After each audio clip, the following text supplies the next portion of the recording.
Very excited to see what's going to happen. Another chapter in Land Rover towing history.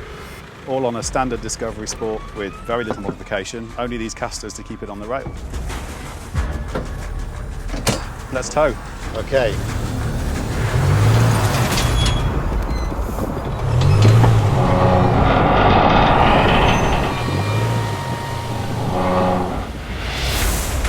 Everything's moving now. Yeah, we're away. All the temperatures are normal, small amounts of throttle. Oh, how amazing is this? This car is lapping this up. This is such a moment of pride for me. 1400 RPM, we're at 8 miles an hour. No problem whatsoever. We're just about to come around the corner onto the bridge.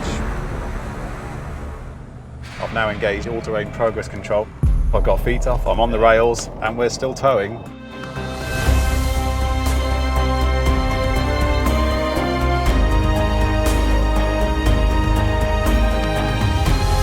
This is extraordinary. We're pulling 108 tons across this bridge with absolute ease. That is remarkable.